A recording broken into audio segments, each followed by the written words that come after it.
On this channel, we don't really care how good a game was 30 years ago. We care if it's worth playing now. So we're giving every game on the new Mega Drive Mini 15 minutes, whether I've played it before or not, to see what you should be playing when you get your machine. This is part 3. If you missed the previous 2, there may well be a link at the top right. But it's not like there's an overarching plot here. Unlike in Mega Man: The Wily Wars. There are actually 44 games on the Mega Drive Mini, because Wily Wars, Willy Wars, is in itself a retro compilation. We're in compilationception here. Wily Wars, a pronunciation I'll settle on to keep the giggling to a minimum, is actually the first 3 NES Mega Man games. In that respect, it's a good one. Complete the 3 games, which we won't do in 15 minutes, and there's a little 3-stage endgame where you can use any of your collected items to take on the final boss. If there are any Americans listening in, this is the first physical release of this for you guys, it being a Sega Channel exclusive in America at the time. In 15 minutes, we're not scratching the surface of this, so on advice, I'm just going to try Mega Man 2, the breakout hit and critical darling of the series. Mega Man is a generation older than the other games on this list, and it certainly feels it. It's from an age where unforgiving was very much seen as a virtue. It gains credit for its stage select, where you can tackle the enemies in any order, but otherwise it's hardcore all the way. Enemies constantly replenish, so there's never a moment's peace to figure out what you actually have to do with the actual level. And at least for me, frequently, damage is entirely unavoidable. Especially since Mega Man only starts with the ability to have 2 bullets on screen, and more cripplingly cannot shoot in any direction except straight left and right. This means that the enemies, like these guys who phase through platforms, and these guys who swarm at you, are pretty much immune. Mega Man 2, and I presume the others, are these days very much for the platform shooter purists who expect and embrace that it's a rock-hard old-school game design. For the rest of us, more frustration than fun lies ahead. Monster World 4. The Monster World and Wonder Boy series are a somewhat confusing mess. There's probably a full video in this, but Monster World 4 is the 6th game in the Wonder Boy series, but the first to be just called Monster World. In its predecessors are 2 separate games called Wonder Boy 3, but the game before this is just Wonder Boy and Monster World. Still, none of this is relevant. Monster World 4 is a Metroidvania platformer with its own self-contained plot about going to heal some spirits by hacking quite a lot of other things to pieces.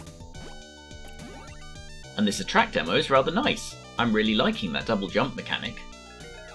Playing though presents an issue. Wonder Boy 4 was originally only released in Japan, and so is entirely in Japanese.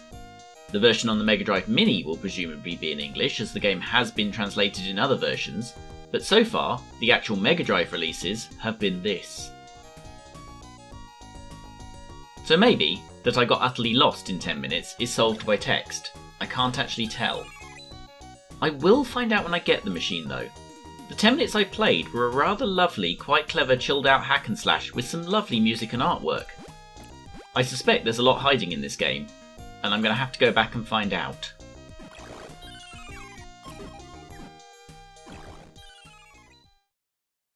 Phantasy Star 4. This is obviously a tricky 15-minute one. Phantasy Star was, in the 80s and early 90s, Sega's answer to Final Fantasy. Large, overarching, character-driven turn-based RPGs with huge depth. This, the 4th and final of the original run, is actually a direct sequel to 2, as the events of that game have caused massive climate change and the world is dying, much like the Earth. And monsters are starting to re-emerge, much like Earth politics. As a couple of professional hunters, you get pulled into investigating this more fully, after a contract job exterminating monsters at a university leads to warnings to stay away from Birth Valley, and the discovery of what appears to be monster breeding pods. Standard Thursday then? From the first 15 minutes I played, which essentially got me to that point in the script and the first mini-boss, I still don't personally entirely get along with games like this. I'm never a fan of sudden, random, unavoidable battles when you're trying to explore. I've never really played Final Fantasy VII, for instance, and I actually quite liked the 13 series, where visible monsters meant this happened a lot less. Fantasy, though, is engaging. It's telling its story well, there's some enemy variety, and it's not without its humour. I might even go back and take a look at this, and if you're a turn-based RPG fan with all that entails, this one is likely to be a must-play.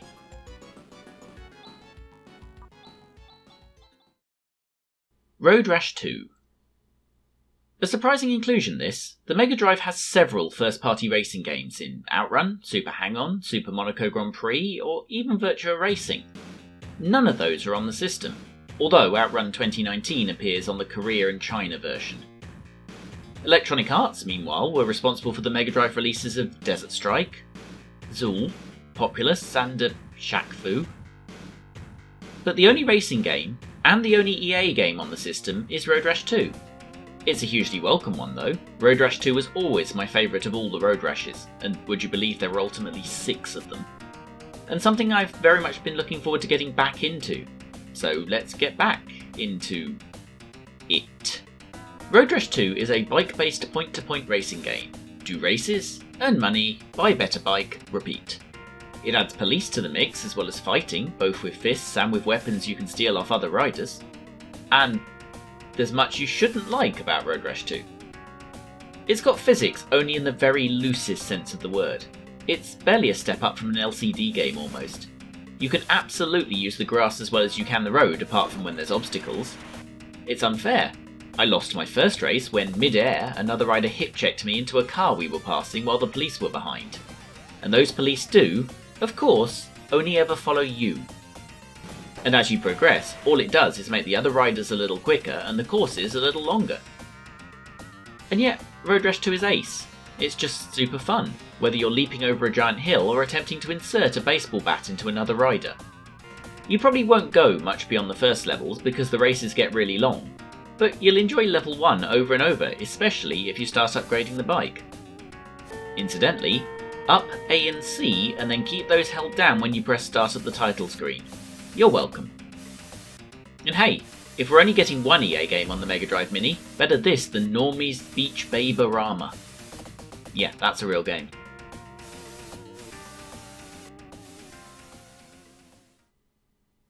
Shining Force. This I don't know, but it does rather feel like an RPG already, doesn't it? This feels like the story to an RPG sequel to be precise, but Shining Force is not one. I'm loving this art style though. It's promising an opus, which is going to be a problem in 15 minutes, but we're up for this, right? The Legacy of Great Intention. I think that's supposed to sound grand and majestic, which is a bit of a translation fail. Incidentally, reading up after playing, the translation in this is a bit pants, most notably missing out the entire backstory of your character, and some very important information about one of your companions. And yeah, companions, backstory, white clicky text on the blue background, Shining Force is very much an RPG. Even immediately though, it's got some personality to it. Those are almost point and click style icons, and they're great, especially the animated nod and shake head ones. They do always have the same throne room in these games, don't they?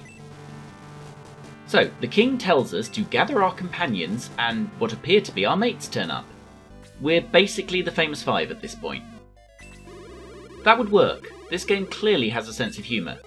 Even before I properly start, I gave this cart a shove, because it's me, and the guy yelled at me for it.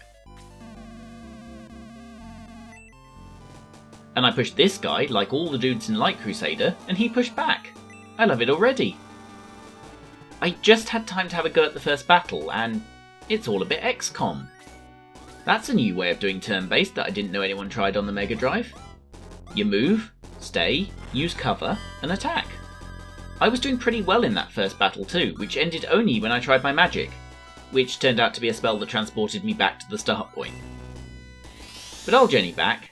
This is interesting. There's characters whose relationships I hope we explore, an interesting Dark Forces storyline, an apparently very forgiving progression system where you can revive your foes and keep XP gained in a failed battle. That's the kind of minor handholding that makes these games possible in 2019. So yeah, this joins Beyond Oasis in the RPGs I might actually take a proper punt at list.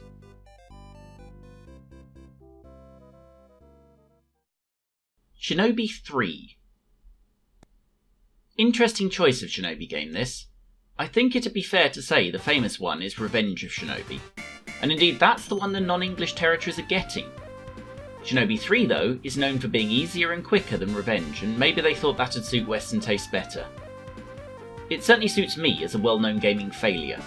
I don't think I've played 3, although I remember being truly awful at Revenge. So taken on its own merits, Shinobi 3 is something of a winner. It introduces its mechanics well. The wall jump, for instance, was new to the series in 3, but it's immediately obvious what you need to be doing. The enemies that have ground attacks are introduced in a room where there's a platform you can use to hide from them, a crutch you won't have later, but a useful one to introduce the concept. The whole ninja thing, this being the third game aside, is not a common gaming trope, and I like that the enemies hide in plain sight until you get to them. And using the different heights of ground to trap crouching enemies into being targetable is great. Such bosses as I got to in my time were great too. The mechanic of this guy was easy enough to work out, and he died just as he was about to outstay his welcome, which led to the greatest thing ever. Horse level. It's an excellent change of pace and comes with its own boss. It was also about the perfect length. My 15 minutes ended with this next level where the enemies had learned how to shoot me when I'm crouched, the gits. Still, this is getting time. I haven't gone back and checked Revenge, but if it's anything like this, I see why it holds the affection it does.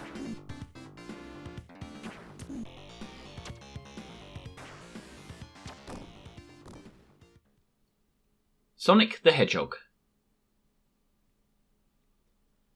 The Japanese edition of the Mega Drive Mini does not have Sonic. That's a decision I don't even begin to understand. You can't say Mega Drive without hearing Sonic. He's the original king. We covered this on What Should I Play on this very channel, and while you can play Sonic in VR on a PC, in 3D on a 3DS, or with a few lovely extra modes on the Switch, the Mega Drive version remains one of the very best 2D platformers to ever exist. It's considered possibly too easy by period standards, but in 2019 that just means you might be able to finish it. My first impressions, coming off the back of a lot of other Mega Drive games, is that Sonic feels fresher than almost any of them. That's probably because very few games have inspired more modern games, but the bright colourful levels feel newer than a lot of the stuff I've been playing, and the controls are tighter than almost any action game we've looked at. That said, its gimmicks have aged. You realise now the speed sections it's famous for are either canned set pieces or end in unforeseeable traps, for instance. My 15 minutes took me through Green Hill and Marble, which is more than enough to illustrate the two sides to Sonic.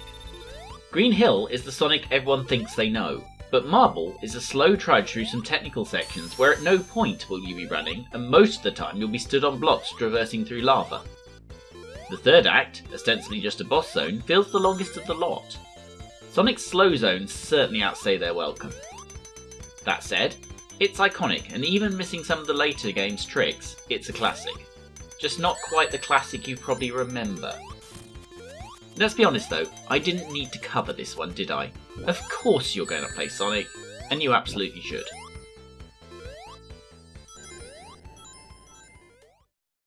Sonic the Hedgehog 2. Sonic 2 adds a lot of the stuff people might have assumed was part of the series from the start. Tails appears for the first time, the Spin Dash appears for the first time, the split-screen 2-player appears for the first time. It's been a long time since I played Sonic 1 and 2 back to back, but I deliberately did for this video, and here's a statement that might be semi-controversial. If you haven't played them in a while, especially if you're one of the many people who I'm sure are buying the Mini having not played either of these games since the 90s, then Sonic 2 is the game you remember Sonic 1 being. Seriously, it doesn't punish you for speed half as much as Sonic 1 does, for instance. I again played 2 zones in 15 minutes, and again the first zone, here called Emerald Hill, is the quick one.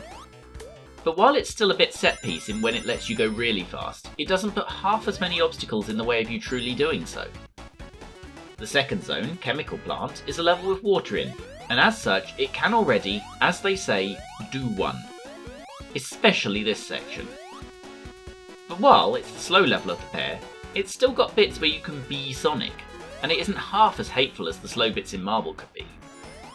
It also solves the problem of Act 3's outstaying their welcome by simply not having them and moving the boss encounters to the end of Act 2 instead, which is a welcome change. If you were coming to these afresh, I'd suggest not playing Sonic 1. Other than iconography, it's got nothing 2 doesn't invalidate. You're going to though, aren't you? So I changed my advice to this. Play Sonic 1 before this, because I think it's ruined the first game for me.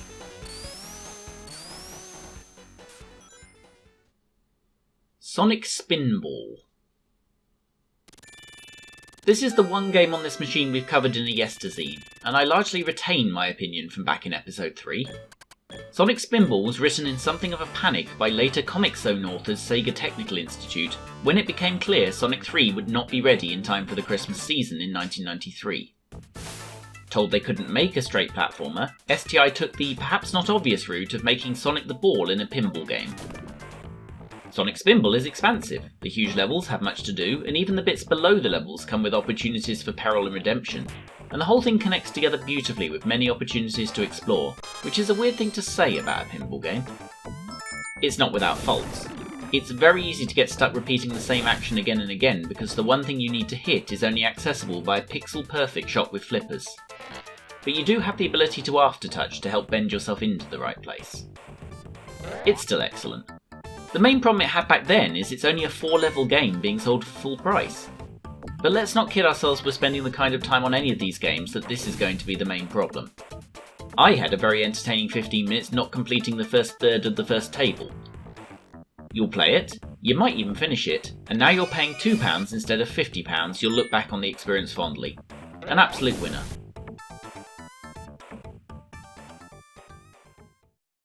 Space Harrier 2. In Japan, the Mega Drive launched right back in 1988, and it had 2 games. This, and Super Thunderblade. This, however, had catalogue number 1, making it technically the first ever Mega Drive game. It's a console-only sequel to a Sega arcade game, and so certainly attracted some interest to the machine. It's remarkably bare bones, befitting that status as Game 1. The title screen has a fancy rotating too, but some very downbeat music, which continues into the game itself where the SFX is limited as well. That said, in 1988 it would have been an impressive little beast. There were conversions of Space Harrier before to everything, including a 3D version for the Master System, but this has a speed beyond all of them to this point.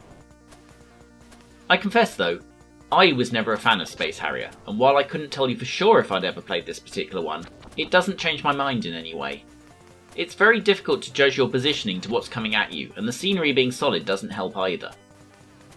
But Space Harrier falls into that little pocket of games you probably will and possibly should play because of its historic value, devoid of any actual merit as a game. It was the first Mega Drive game ever, and how can you be the kind of person who buys a Mega Drive Mini without also being the kind of person who doesn't want to give that a quick spin? And that's part 3. Just one more episode of games to go.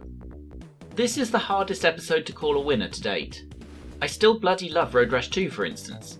Shining Force has really intrigued me, and obviously you can't argue with at least 2 of the Sonics. That said, I'm picking Shinobi 3.